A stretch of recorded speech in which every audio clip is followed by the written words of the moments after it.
Welcome to the Retail Reality Show. Welcome to another episode from the Retail Reality Show. My name is Martin, and I'm very happy to record this new session. And across from me is Nino from Salesforce. How are you doing? Everything good? Hello. How can you sit across from someone virtually?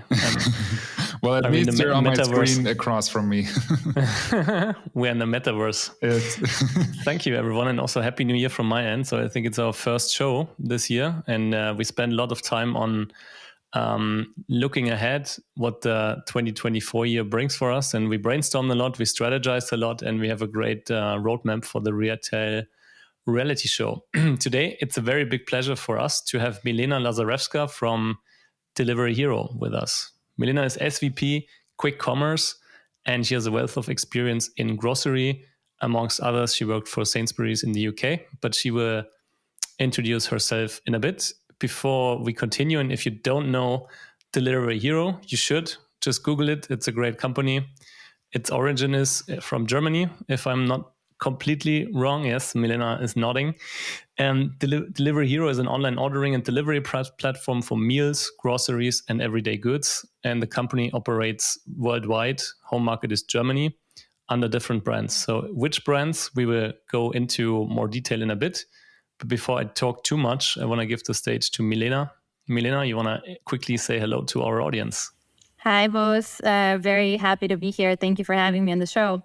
So quickly about me and maybe a little bit more about Delivery Hero. So Nino has just very kindly introduced me. I lead the global quick commerce team for Delivery Hero. I've been with the company since August 2020, and we started the quick commerce business in mid to late 2019. So not long after we started it. And as you said, Delivery Hero is one of the largest global delivery companies. The core of our business, and still the largest part of our business, is restaurant food delivery. But since 2019, we've also been doing groceries and other kind of everyday goods delivery, partly through our own, what we call dark stores. And I think this is the model that in Germany got popularized with Gorillas and Flink and some of the other players, but also through a marketplace model where we partner with local retailers, supermarkets, pharmacies, convenience stores, also some electronic stores actually, and deliver goods to our customers from those stores. Everything happening within 25 to 30 minutes. It varies a little bit country by country, and very successfully grown the business to be a pretty significant part of Delivery Hero now. Cool. So that means in the future, or because I'm in Germany, based in Munich, and I think you're not delivering anything here, but food, right, and meals? No, actually, we don't deliver anything in Germany. We exited the market a couple years ago. We had a re-entry for a very short time, and then 2022 happened. The stock markets collapsed a little bit. It was a bit too big of an investment to go through the German market, so we ended up closing operations again. So we have a head office, a headquarters in Berlin, which is where our largest software engineers population is as well, where we build a lot of the technology to operate the business. We don't actually have operations in Germany. Okay. I'm jealous for the other countries because I would love to get my new, Apple Watch, iPhone from MediaMarkt, for example, in 25 minutes. So Indeed. Cool, nice. Okay, Milena. So maybe before we jump into the topics and have the great pleasure to ask you some specific questions, maybe we can do a little icebreaker before we do that. Just a couple of questions, quick questions, where we like to hear your answer. So, what would you say? Food delivery or supermarket? I'd say grocery delivery. Grocery delivery? Okay, yeah. True. Yeah, maybe that comparison makes more sense. Okay, so you'd rather have it delivered than go into the supermarket? I would. Okay, but got it. It's also telling. If you would have said food delivery, then you don't like to cook yourself. So, so you like to cook. I do. assume. I also like food delivery every now and then, but I like to cook myself too. Okay. And then next question would be Berlin or Amsterdam? It's a tough one. I like both cities, but I'll have to go with Berlin. Ah, okay. We like that answer. And pizza or burger? burger for me. Okay, nice. And is it the vegan option or is it the original style? It is the original style. I do try to limit my red meat intake for environmental reasons, but I do like a good burger occasionally. Nice. No judgment at all. I think, Nino, I don't know how about you, but I usually go for the original style as well.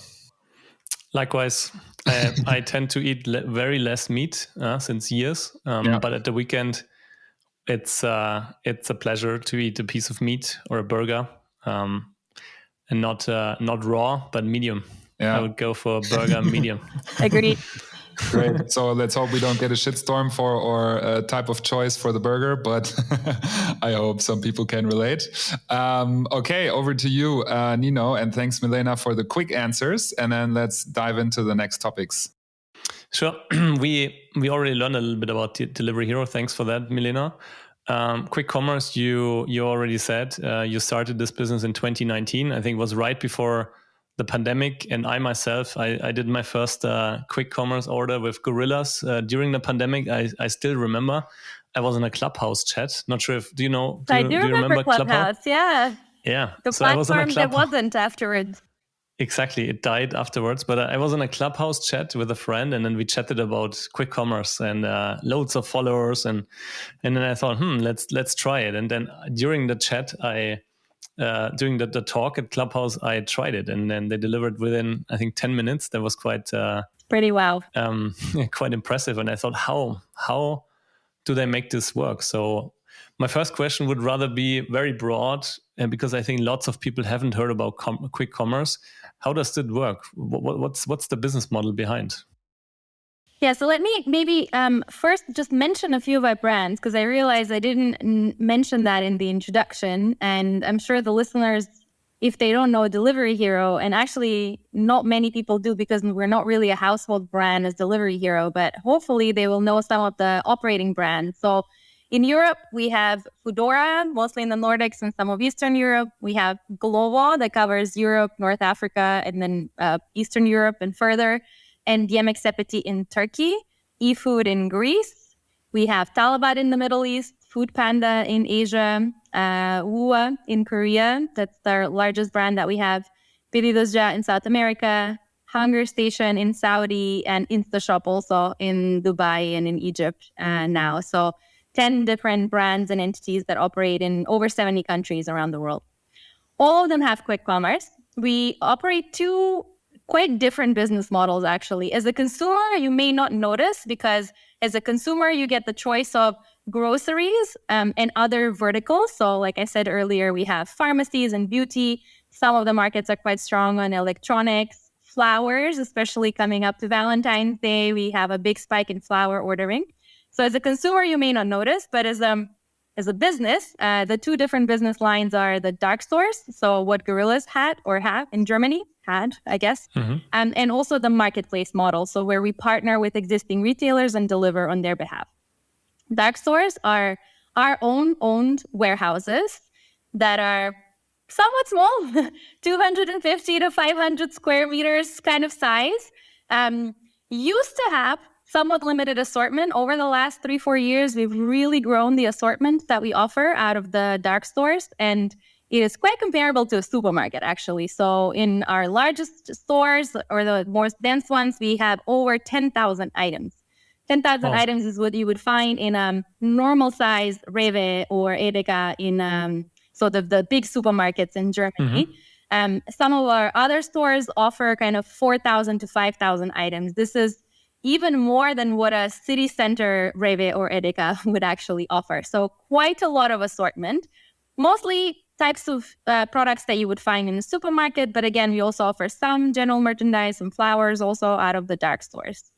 And then the marketplace model, we partner with loved retailers from the local neighborhood. A lot of those are supermarkets. So we'll partner with the likes of Carrefour or Lulu or quite a few other retailers around the world. Lots of flower stores and some kind of loved, very local brands as well. And we use our delivery fleet that we also use for restaurants. So this is kind of a big positive. I know we'll talk a little bit about the unit economics of the model later as well. But to consumers, we're one platform. They can order food, they can order groceries, they can order other items. And for riders, we actually provide various places where they can deliver orders from. It can be from a restaurant, from one of our dark stores, or from shops. And of course, we use our whole fleet in order to deliver, and we always deliver on demand and within 20 to 30, sometimes 40 minutes, depending on which market, how much supply we have, what differences we drive, distances we drive, etc. So the same person might pick up a pizza and then drive to the next electronics market, put the iPhone on top, and then deliver the two. Yes, we do stacking across as well. It's one of the ways that we look to improve the unit economics as well. We always make sure things are segregated, so your iPhone doesn't smell of pizza when it arrives to your house. Don't worry. But yes, it can be the same rider in one drop or in multiple drops. Okay.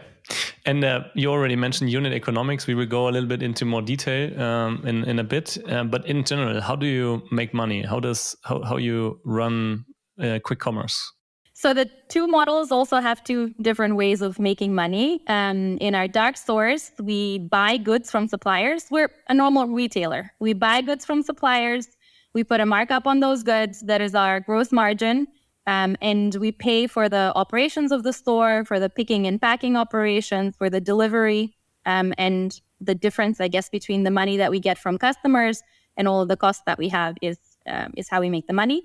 On the marketplace side, we take a commission rate. So it's much more similar to restaurants. We take a commission rate from the retailers based on the what type of retailer it is, how much assortment it's offering, various other factors.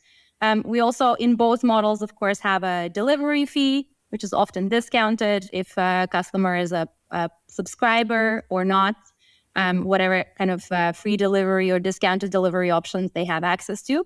And then finally, and what is quite important for the profitability of the overall model and of the company in general, is our partnerships with advertisers. So in both dark stores and local shops, we sell lots of consumer brands, consumer packaged goods, and we're also developing a retail media business. So to make sure those brands can reach the relevant customers on our platforms to advertise their items to them and to make sure that customers discover and buy their items.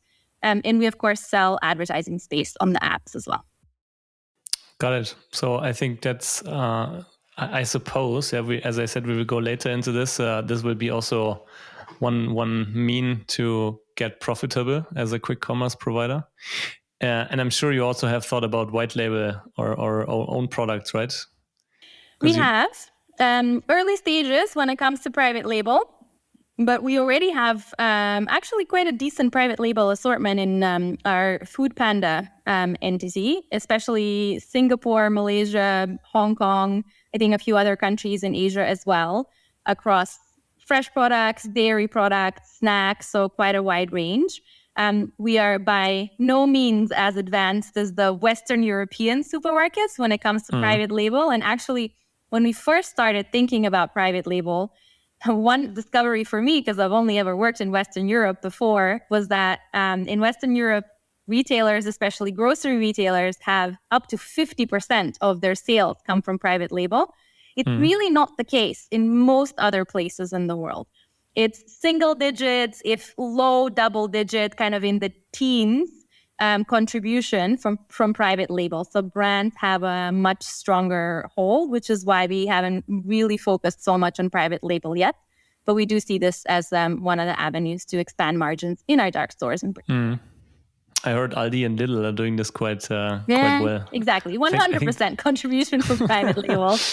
I think 80 or 90% is private label. Yeah. In Aldi. I forgot the exact number, but crazy. But I think great opportunity for sure for you. Indeed. Cool. Okay, so let's maybe jump into the next topics. Milena, maybe you can help me out time-wise. So did this new service of quick commerce hit right before COVID or as a response of COVID, looking into consumer behavior, etc.? It was actually before. So we saw the opportunity for this as a business and as a benefit that we bring to our customers much before already. So early 2019, I think we started already partnering with supermarkets and other retailers, because of course that's much more similar to our restaurant model as well, where we partner with an existing partner and then just deliver on their behalf.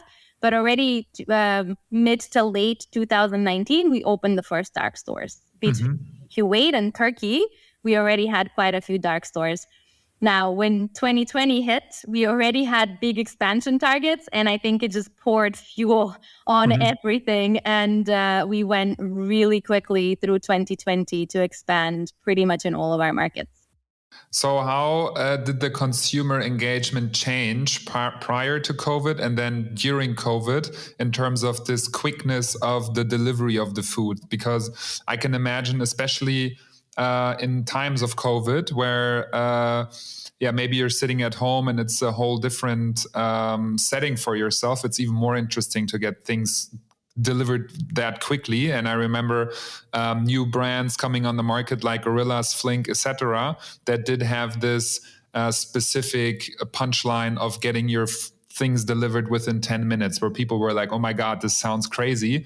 Maybe I'm just going to try it out just to see if they really are able to make it. So maybe you can touch upon this on the perception of the users of and also these benefits that are coming with quick commerce. Yeah.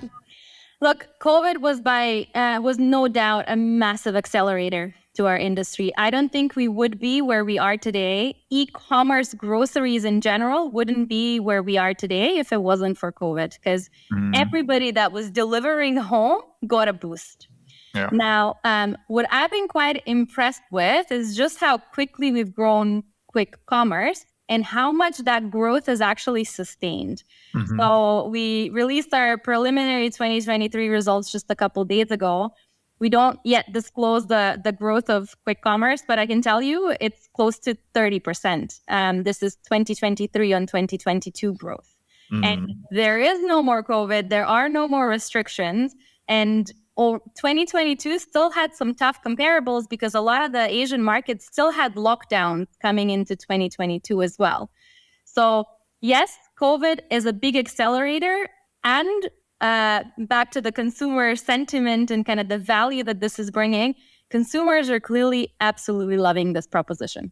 And they're continuing to buy. And we see from our customer cohorts, people come back and buy more over time. So someone that we acquired as a new customer in January 2022 and made one order a month, by December 2022 or by December 2023, they're making multiple orders a month. They're buying from multiple categories.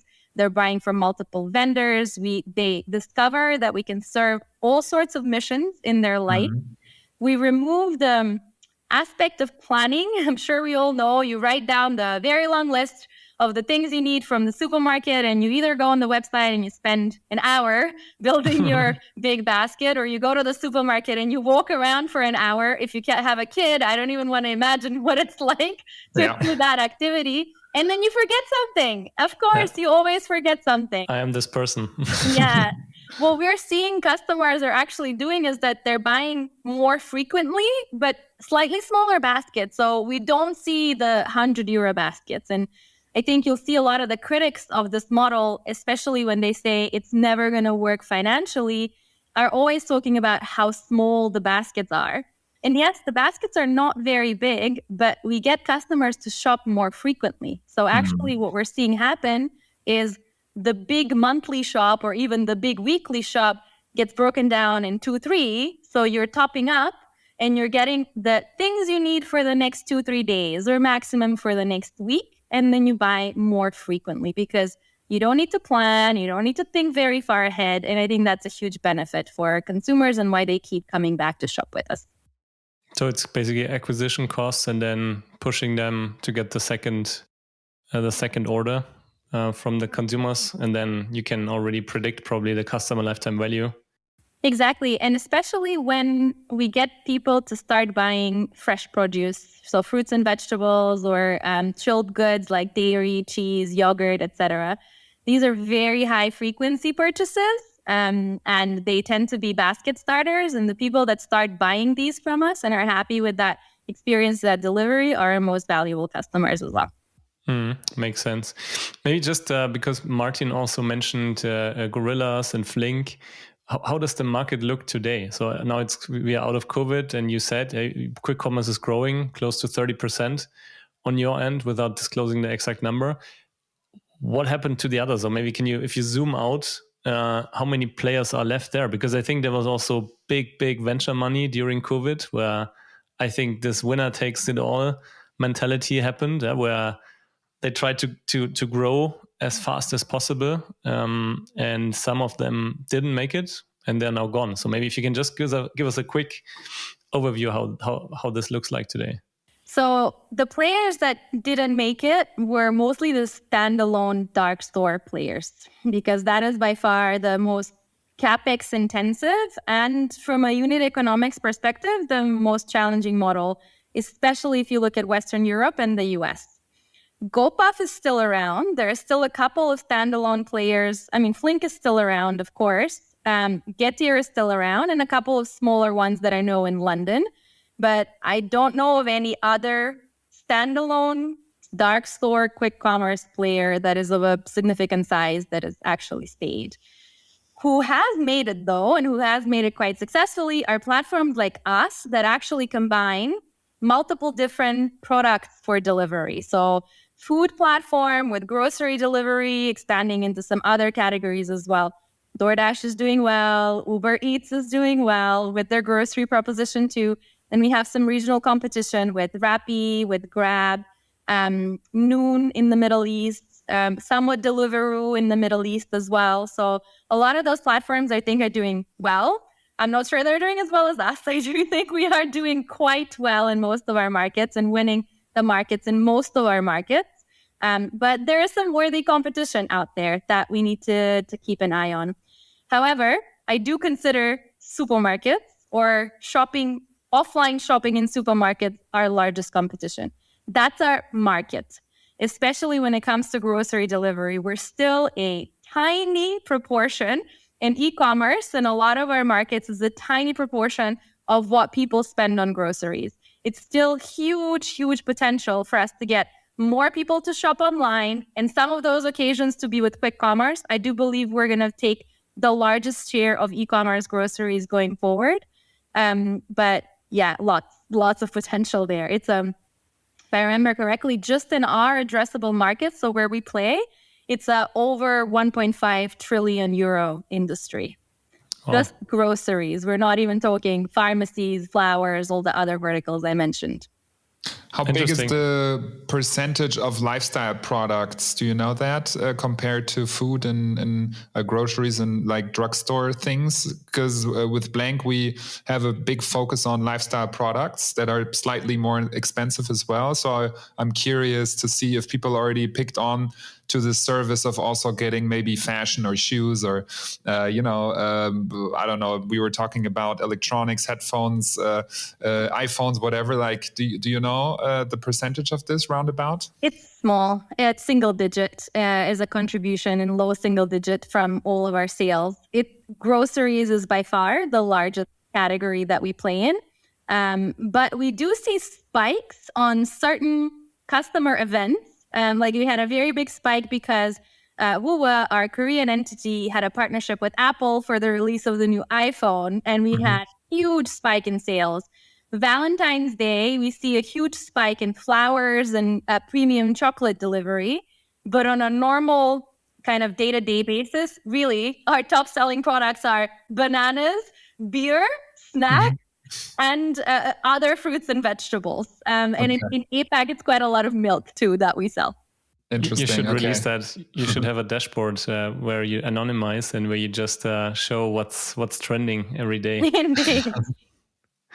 At Salesforce, we do that. We have the shopping index. Maybe you've seen it, and it's also a generalization of what's happening in e-com across our platform, and that's quite interesting. So average order value across a category or conversion rates. So if you're a business, like a fashion business, you can compare yourself to the baseline. So I'm looking forward to the Delivery Hero What's Selling website.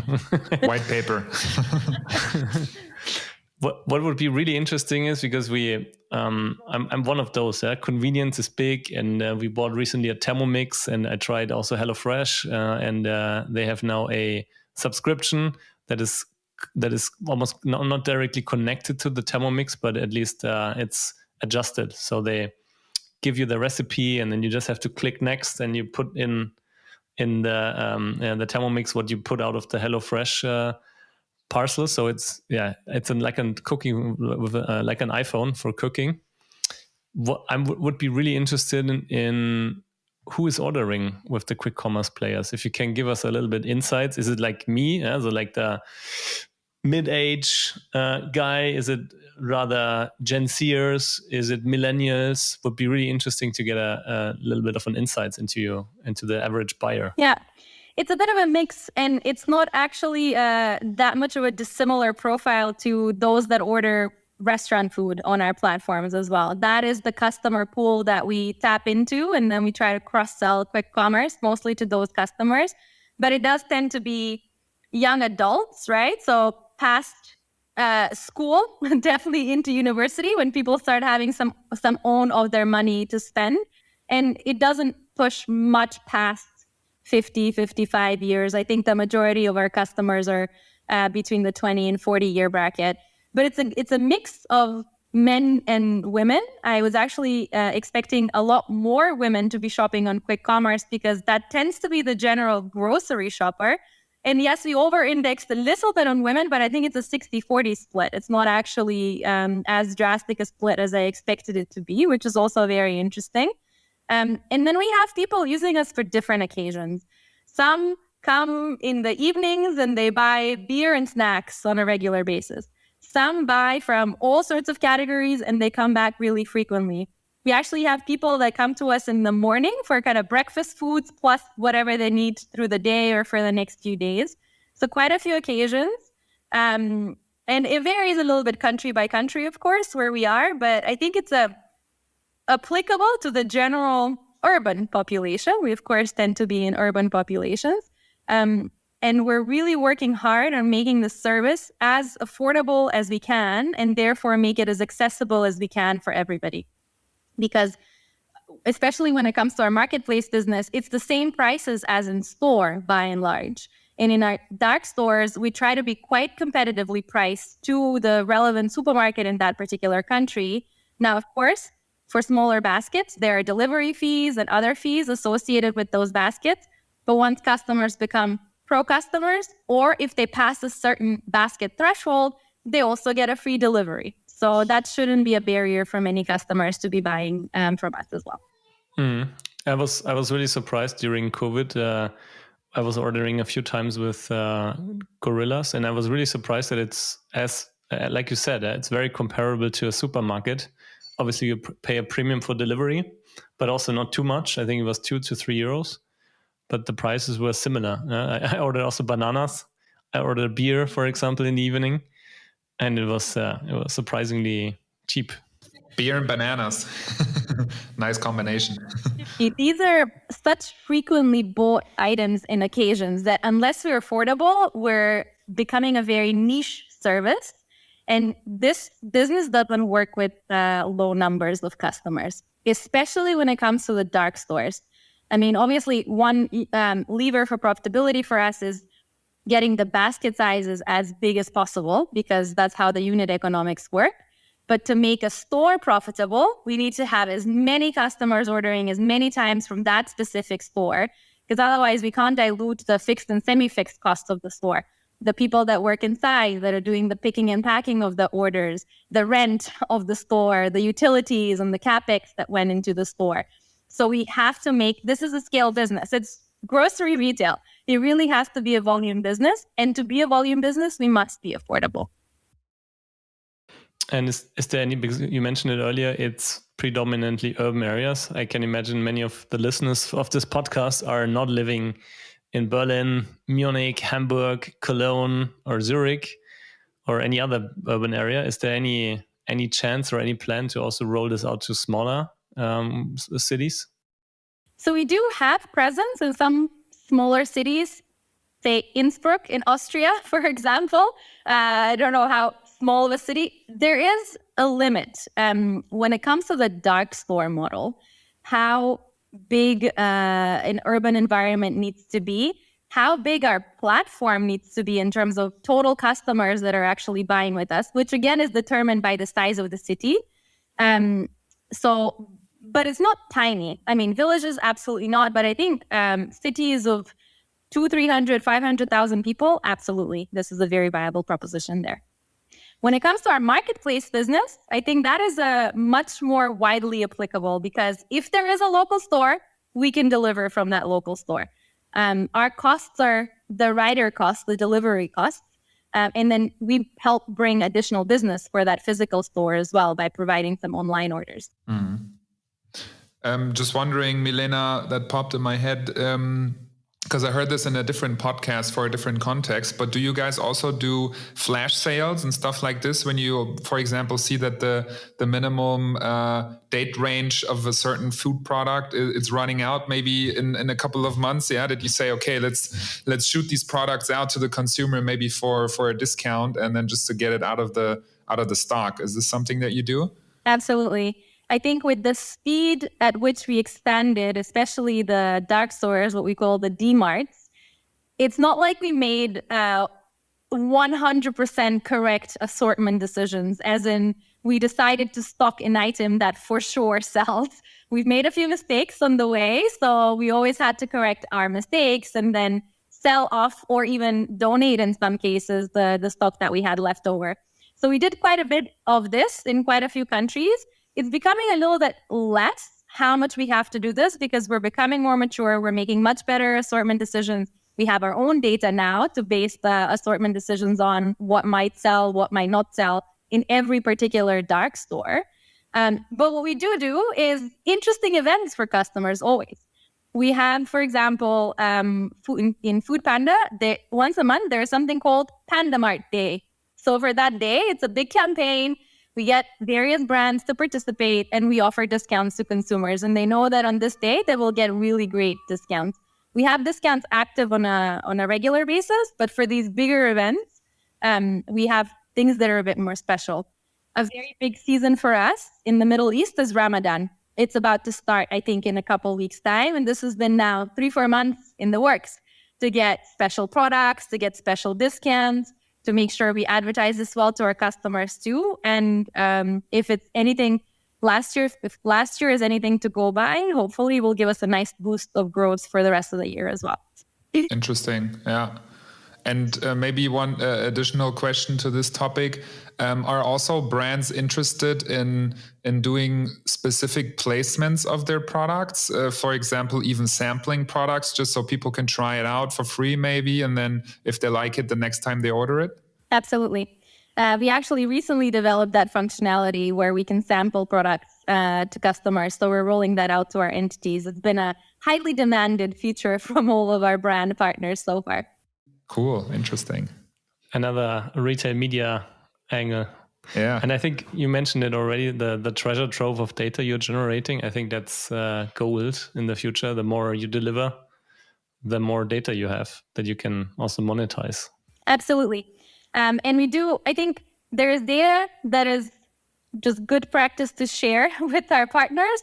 And there is data that is very valuable because it gives our brand partners a lot of insights about how they can grow on the platform, which customers they should target, sometimes even whether the assortment is correct and whether they offer us a different selection of items that they produce, how to speak to consumers. Very valuable. And we already have a lot of partnerships with our brand partners, both on data sharing and on media. Cool. Very interesting. I can see where this is going. And I think this is the golden question for many of those businesses, how to make this a profitable business. I remember in right after COVID, there was in the Manager magazine, like a big German publication. It said cash burn, and I have it now in front of me. So it said cash burn and average basket it was kind of a breakdown of the business model. And at this time, I think it was Gorillas. And it said average basket was 21.50 euros and then you have €1.80 delivery fees, and then the cost of the goods were €15, so 21.50 plus 180 is 23.30 minus 15.10, which is the cost of the goods actually, minus the cost for delivery was €4.90, minus the work or the labor in the dark store. And then you have rent and like you said, the cost illusion that you put on top and break it down. And then you have marketing costs, which was 40 cents, which is, I think, very little. I was assuming more. And then it said in the end, €1.50 minus per order. So is that still valid? Or would you say, how does this look like in your world? So the bridge is accurate in the costs that go in there, absolutely. I think what is missing is advertising revenue, which of course boosts this as well. But by and large, the bridge is accurate in the elements that are there. And it's not far off from where I think all dark store players, I would say in Europe, started off from at the beginning. But there's a few levers to really improve this. So the first one on a unit economic basis is to grow the baskets. And 21.50 is now on the low side, even for baskets in Europe. We're seeing quite a bit higher for most of the European markets. You grow baskets by having a much better, much wider assortment that customers can choose from, making sure it's priced appropriately, right? What we were saying, it needs to be affordable. It can't be very expensive because you can offer the widest assortment possible. If it's very expensive, people aren't going to buy it. And you need attractive promotions every now and then. So growing the baskets, of course, improves your absolute unit economics. The delivery costs are another big area. And I think there's a couple things we've done here. So the standalone players really went on this 10-minute delivery. And to guarantee a 10-minute delivery, you cannot stack any order. It has to go direct from store to customer, which makes it very expensive. I think the one thing we have learned over the last years is that 10 minutes is wow, but 20 minutes, 30 minutes is also relatively wow for a significantly smaller cost. So we've slowed down a little bit. I think we felt the pressure from the standalone players to deliver really fast. That was very expensive. Now that the pressure is a little off, I would say is much more rational behavior. 25, 30, sometimes even 40-minute delivery is still significantly faster than any other e-commerce grocery delivery does. And it becomes quite a bit more affordable because we can stack orders. And then the other very big lever is getting sufficient orders into that store. And that dilutes both the staff costs within the store and all of the fixed costs like rent and capex and the utilities, etc. So what we announced mid last year is that in June, we actually, for the dark store business, we were contribution margin positive, and we call it gross profit, but it's basically contribution margin. So including all the variable costs of an order, we broke even in June. We've been positive ever since. We are not yet on a global level EBITDA positive, and we don't yet, of course, then make cash from a Dmart business, but we're seeing a very clear path of how we actually get there. And this is globally. We already have individual countries, quite a few by now, that are EBITDA and cash positive and contributing to the business. Wow. This is the dark store model, right? The marketplace model, very different. It's a simple intake is delivery fee and commission rate. And then our costs are the delivery fee and, of course, the platform fees to run the business. This is a positive contributing business almost from the very beginning. Because you have less investments, less capex. Got it. And I also felt 21.50 was quite low. And I think a recent research from Oliver Wyman said 31 euros in Germany, 29 euros in France, and Netherlands was 27. So I think you were already indicating that 50 is on the lower but I think 27 to 30 is a good estimate. Some retailers, some countries do significantly higher than that, but on average, I think in Europe it's a decent estimate. How's the average basket of a Rewe? Do you know by chance, or a Coop in Switzerland? So I know that the average baskets online for these supermarkets are quite big. I think they're 70, 80 maybe. And I know this from the UK. In Sainsbury's, I think this is now quite a few years ago, but the average online baskets were closer to 100 pounds, which I think is the equivalent of 100 euros these days. So quite a bit bigger, but the supermarkets do use various incentives and sometimes barriers to make sure the baskets are that big. So in the UK, you couldn't order unless you ordered a minimum of 40 pounds. And after that, you started with paying high delivery fee, and with the higher basket, you got free or very low delivery fee. So they really incentivize a very big basket. For us, we mostly deliver on bikes, and bikes can also only take so much volume. So we don't necessarily want to encourage very big baskets. We're now seeing that customers are starting to buy much bigger baskets. So we're also exploring what sort of other fleet might we need. Do we need tricycles or like rickshaw type vehicles, or do we want cars in some countries, electric cars? We are minding our carbon footprint here too. But still, by and large, our fleet is bicycles or motorcycles, and there is a limit to how much they can take. Interesting. I was just ChatGPTing, by the way, next to you spoke about the average basket in the UK, and it was with Lidl, and it's 74.58 British pounds. And that's Lidl. In October 2023, and that's Lidl. Yeah. So probably closer to 100, what you said earlier. Yeah. Yeah, I think it's also very sustainable. I always thought that when I saw quick commerce riders, gorillas, and so on, they all have bikes. So I found that was very, like myself, when we moved out of Munich in December, and beforehand we had just an e-cargo bike from Amsterdam, Urban Arrow, and I thought that's really easy in a bigger urban area. Indeed, it gets around much faster and also much more environmentally friendly.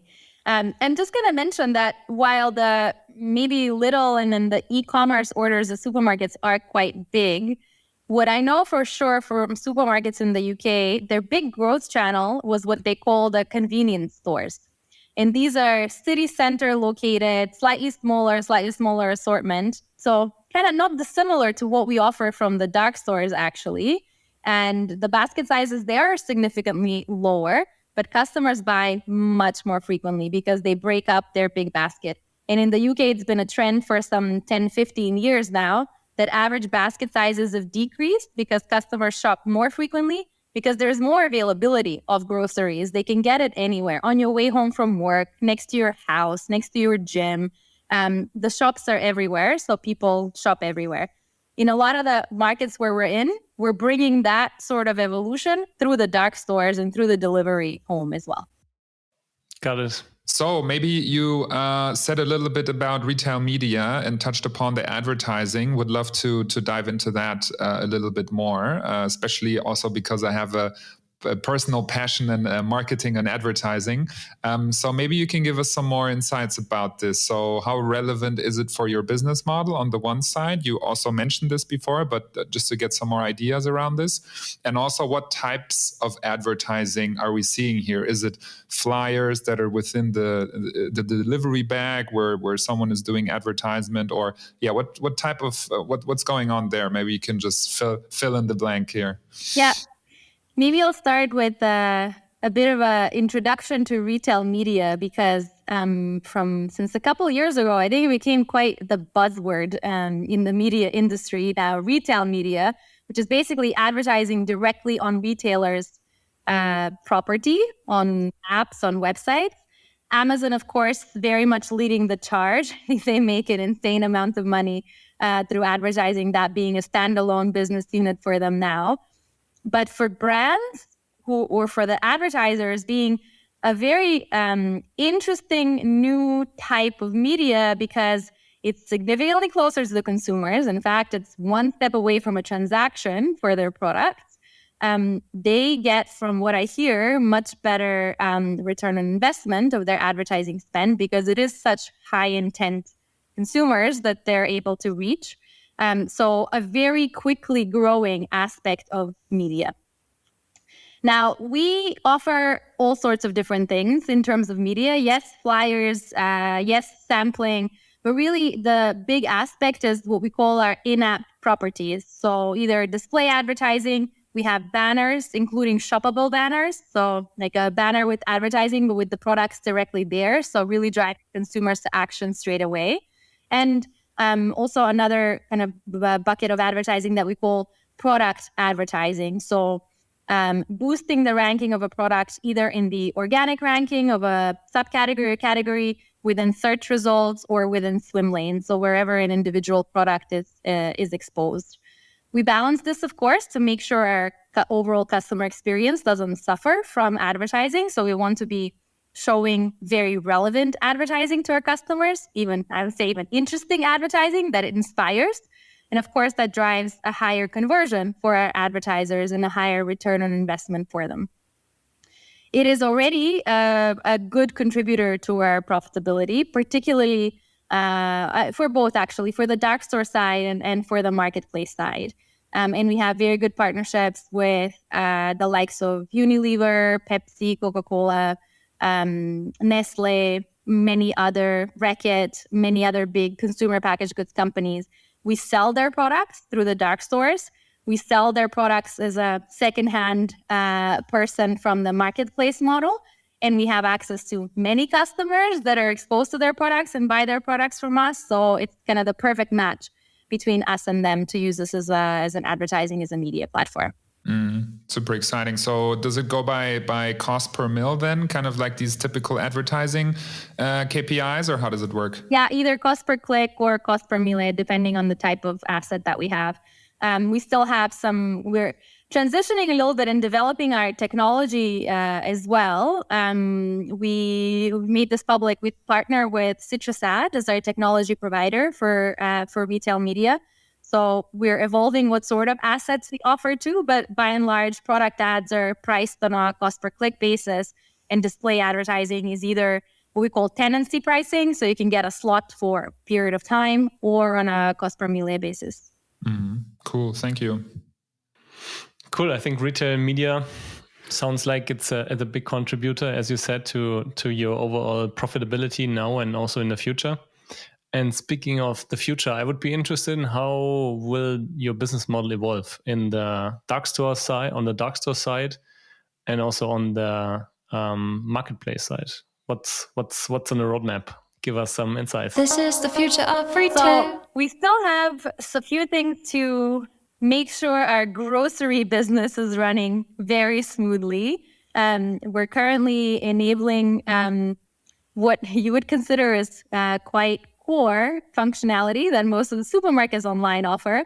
We're getting around to actually properly offering, and that is to let our customers choose the exact weight of weightable items that they want to offer, not just in kind of preset. It's only 500 grams and that's what you can get sort of thing. So I think there's a couple of these features that we're still developing that are going to be quite impactful. I would also say we've made really big strides, but we still have quite a bit to improve on the overall shopping experience. So our apps are quite complex, right? You come in as a customer and you can buy pizza or a burger. You can also buy some groceries. You can also buy an iPhone.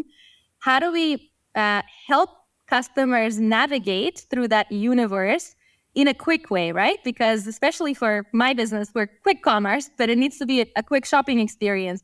For the things that you buy really frequently, it needs to be very seamless how you re-add them to your basket and buy them again. And then we want to inspire you so you discover what else we offer in the assortment, something that's relevant for you as a customer, and you end up adding it to your basket. So I think we still have a challenge there to really improve the shopping experience, to make it a lot more seamless, a lot faster. I am sometimes reticent to say the word faster because we also see customers sometimes spend more than an hour building a basket because they'll add a couple items and then something comes up and they do something else. And then they come back to the app and finish. So even though it's an hour, it's still a relatively quick shopping experience. And while we have really focused on groceries in the past, I think we are starting to think what's the next big category that we want to double down on, and the one after that we want to double down on as well, to offer our customers, but offer it in a really seamless way. So we're thinking about that. I think health and beauty, like pharmacy chains, is the next thing that we're focusing on. Flowers is also quite important. So we're picking kind of vertical by vertical. How do we improve the overall experience? I think we will continue with both the dark store model and the marketplace model, because we're trying to really build a marketplace, and we consider our dark stores just a player in the marketplace. Still kind of making sure the portfolio that we have of dark stores is they're at the right stores in the right locations. They offer the right assortment, and they can really compete in this marketplace, not just because they are ours, so we're propping them, but they can really kind of stand on their own and succeed on their own. But it's the marketplace and it's the variety of options that really attracts customers. So we're definitely going to continue with this model. And then I think we will become where we are and will continue to be a very relevant player for advertisers as well. We're one of the few that have such a global reach, which is quite attractive for the advertisers, because they also don't want to have to deal with 15,000 various retailers that they work with. They want a few scale, sizable platforms where we can talk big investments and big deals and big returns for them as well. How about if I look at the big supermarkets in the UK, Nectar Card, for example, or Little Plus, or any market, every grocer has a loyalty, or almost every grocer has a loyalty program. I think this calls also for a Delivery Hero loyalty card. Yeah, so we have subscription programs where, and this is in all of our platforms now, not just for quick commerce, but quick commerce is included, so also for restaurants, where subscribers get various benefits on the platform. We're looking to allow the customers also capture their retailer subscription points or club card points when they shop on our platforms as well. So if you have the Nectar card, and we have, say, we're not in the UK, but if we're partnering with Sainsbury's, you could get Sainsbury's points as well as being a subscriber and getting the benefits that you offer. But subscription is something that we've rolled out pretty much everywhere over the last year, and it's something that our customers are really, really enjoying. Do you have anything that you were missing that you would like to drop at the end, or are you happy?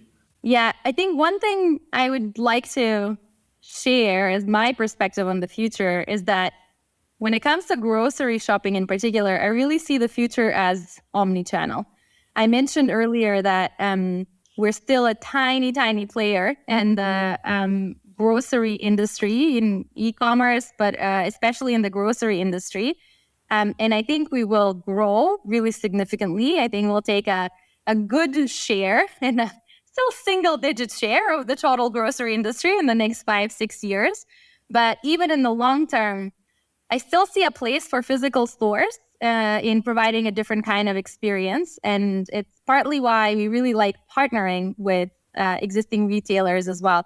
We bring them a new channel, we bring them online sales so they can focus on the offline experience that customers offer. And I do potentially see a future for us also being a technology partner for not just a delivery partner, but really a technology partner for grocery retailers or for other retailers. We're developing a lot of technology to run our own dark stores where we're our own retailer. That would be beneficial for these partners too. A bit more on the longer term, but it's something that we're already starting to think about as well. So like an Ocado. Or like Instacart. In the UK? Yeah, what Instacart is also doing in the US. I think they're doing some really interesting things and providing technology for their retail partners, as well as being a delivery platform for those retail partners. Yeah, that's interesting. I also saw recently Walmart kind of creating Walmart commerce technologies. We're also partnering with them I think they have a in-store pick and pack app and staging and those things, which they integrated now in Commerce Cloud. So I think there's some interesting things happening on the market. I need to dive deeper. We need to maybe have another podcast on that, Martin. So great stuff, Milena. Thanks so much for being our guest today. We're done with our list of questions. So you're off the hook, and it was such a great episode and great insights. And of course, we wish you all the best for the next steps. And we're gonna observe this, of course, and see how it goes. And then, happy to come back to this maybe in a year or so, and then see where you guys stand. Absolutely. It was a real pleasure to be a guest on your show. Thank you so much for having me. Thanks a lot. And then thanks for all the listeners out there tuning in. And we hope you come back for the next episode. Bye-bye. The Retail Reality Show with your hosts, Martin and Nino, is presented by Blank and Salesforce. For more information, check out our website, retailrealityshow.com.